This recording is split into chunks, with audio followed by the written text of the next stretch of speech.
teman-teman.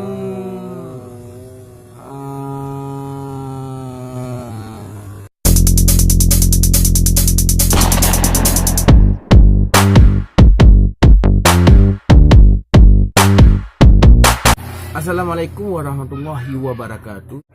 Sampai jumpa lagi teman-teman dengan saya di saluran Gua Channel. Sebelum kita membahas tentang apa yang telah saya alami atau sama-sama kita belajar dari pengalaman yang telah saya dapati, sebelumnya mari teman-teman like dan subscribe dulu saluran ini. Dan jangan lupa klik tombol bell agar teman-teman bisa mendapati video yang menarik lainnya ke depan. Tepat pada tanggal 11 Februari 2019 yang lalu, saya telah mencapai ambang batas yang diwajibkan oleh YouTube, yaitu 4.000 jam tayang selama 12 bulan terakhir dan 1.000 subscriber. Di situ saya langsung mengajukan peninjauan untuk akun saya. Setelah saya melakukan peninjauan dan saya menunggu selama 13 hari atau 2 minggu, tepatnya kemarin tanggal 24 Februari 2019, saya mendapat kiriman email dari tim YouTube. Di situ isi emailnya saya merasa agak kecewa sedikit, teman-teman. Kenapa demikian? Karena isi emailnya tak saya harapkan. Mungkin teman-teman juga begitu. Karena kenapa? Di situ isi emailnya adalah permohonan program partner YouTube saya ditangguhkan atau ditunda dalam peninjauan. Kenapa demikian? Saya pun merasa pusing memikirin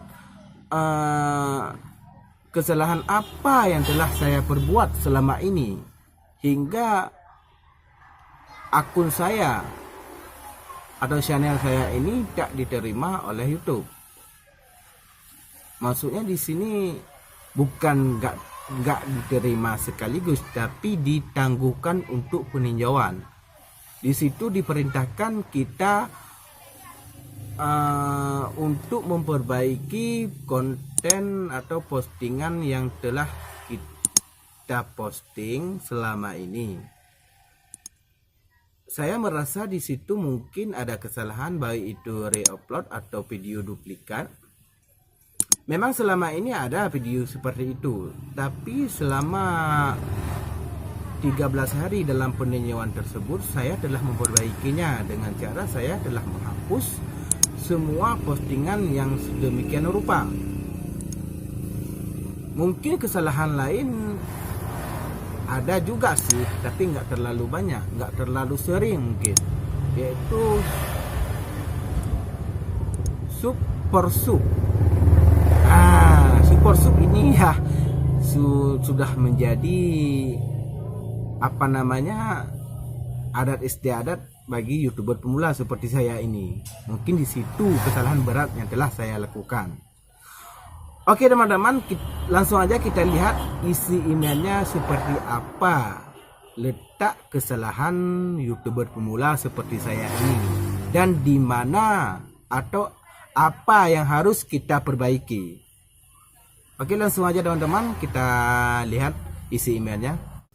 Iya teman-teman, ini isi email yang telah saya dapati yang dikirim oleh YouTube. Permohonan Anda untuk program partner YouTube ditangguhkan untuk peninjauan tambahan. Isi emailnya adalah, kami telah bekerja keras untuk meninjau semua permohonan ke program partner YouTube dan kami tahu Anda menunggu kabar tentang status permohonan Anda. Kami bermaksud memberikan kabar terbaru. Setelah tim kami meninjau permohonan Anda, kami menyimpulkan bahwa untuk saat ini kami tidak memiliki cukup informasi untuk mengambil keputusan terkait permohonan Anda. Oleh karena itu, channel Anda, Zuar Channel, ditangguhkan untuk ditinjau lebih lanjut guna memastikan kepatuhannya pada kebijakan kami. Dan kami akan meninjau ulang permohonan Anda di waktu mendatang. Kami bertanggung jawab untuk mendukung terciptanya lingkungan yang sehat bagi pengiklan, kreator, dan pengguna. Karena itulah kami harus mempertimbangkan setiap permohonan dengan cermat sebelum mengambil keputusan. Berat nih guys. Untuk saat ini, sebaiknya Anda memposting konten baru yang sesuai dengan kebijakan program partner YouTube dan pedoman komunitas dan menjalin hubungan dengan penonton Anda. Konten tambahan ini akan mempermudah kami dalam membuat keputusan terkait permohonan YPP atau program partner YouTube Anda. Di sini maksudnya kita harus mengupload ulang atau mengupload video yang terbaru, yang original, asli bikinan sendiri, bukan re-upload atau duplikat konten. Kami tahu bahwa penerimaan di program partner YouTube penting bagi Anda dan kami mohon maaf karena Anda harus menunggu lebih lama. Kami menghargai kesabaran Anda sementara kami terus mengevaluasi channel Anda. Oke teman-teman, langsung aja kita buka apa itu kebijakan program partner YouTube yang harus kita perbaiki. Maksudnya saya sebagai YouTuber pemula untuk memperbaiki channel saya ini.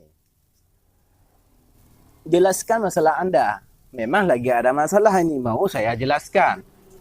Maupun mau saya mempelajari apa kesalahan saya di sini. Kebijakan program partner YouTube diperbarui pada 25 Januari 2019. Poin pertama, kami mengganti nama beberapa pelanggan kualitas konten dari konten yang dibuat secara otomatis, yaitu menjadi konten berulang. Duplikasi menjadi konten yang digunakan ulang. Juga re-upload. Ini sangat berbahaya teman-teman. Seperti yang telah saya lakukan.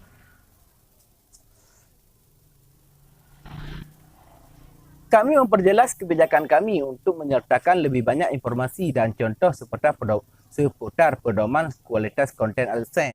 Sebagai pengingat, pada bulan Februari 2018 kami meningkatkan ambang batas untuk program partner YouTube mencapai 4.000 jam waktu tonton dalam 12 bulan terakhir dan 1.000 subscriber. Semua peserta program partner YouTube, baik yang baru maupun yang sudah ada, kini akan ditinjau secara berkala untuk memastikan kepatuhannya terhadap kebijakan yang dijelaskan di sini. Jika partisipasi dalam program partner YouTube, Anda harus mematuhi kebijakan program partner YouTube yang mencakup pedoman komunitas, persyaratan layanan YouTube, serta kebijakan program Google AdSense. Kebijakan ini berlaku bagi siapapun yang berpartisipasi dalam program partner YouTube. Jika Anda ingin memonetisasi video dengan iklan, video tersebut juga harus mematuhi program konten yang cocok untuk pengiklan.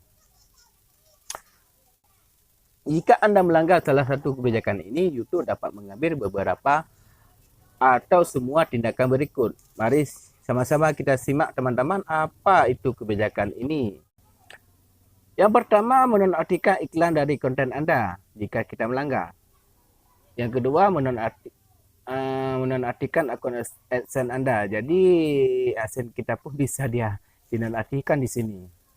3, menangguhkan partisipasi Anda dalam program partner YouTube. Ya, inilah tadi.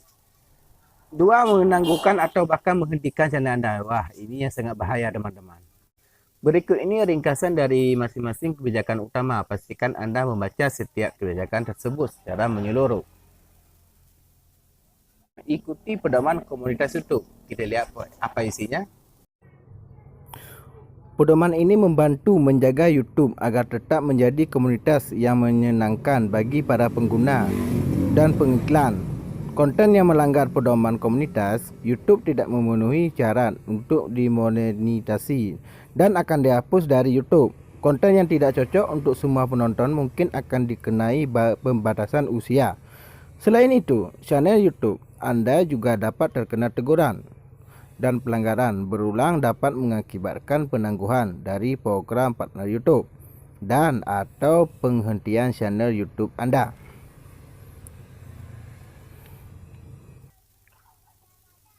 Ini teman-teman, konten yang melanggar pedoman komunitas YouTube mencakup konten seksual atau ketelanjangan. 2. Konten yang merugikan atau berbahaya. 3. Konten yang menyebarkan kebencian, berarti ujaran kebencian. 4. Konten kekerasan atau purga. 5. Pelecehan dan cyberbullying. 6. Spam metadata yang menyesatkan dan scam. Ancaman hak cipta, privasi, peniruan identitas, dan keselamatan anak. Semua ini berlaku untuk apapun yang Anda posting di YouTube termasuk, namun tidak terbatas pada thumbnail video, judul, link eksternal, dan tag. Berarti di sini kalau kita mengakali thumbnail video, judul, link eksternal, dan tag. Maksudnya link internal ini memasukkan link selain link YouTube. Bisa jadi kesalahan juga ini teman-teman. Demikianlah teman-teman pembahasan saya di saluran Jual Channel. Saya telah curhat atau menginformasikan tentang email yang masuk karena akun kita ditolak atau ditunda peninjauan dalam program partner YouTube. Jadi intinya di sini kita atau saya sebagai YouTuber pemula, kalau kita ingin bergabung dengan program partner YouTube, buatlah postingan konten video yang original, jangan re-upload atau duplikat konten, dan apalagi sub. Jadi hikmahnya di sini itulah, kita harus jadi diri kita sendiri dan punya kreatif, jangan meniru-niru dan mengambil punya orang lain. Demikianlah teman-teman, sampai di sini perjumpaan kita. Assalamualaikum warahmatullahi wabarakatuh.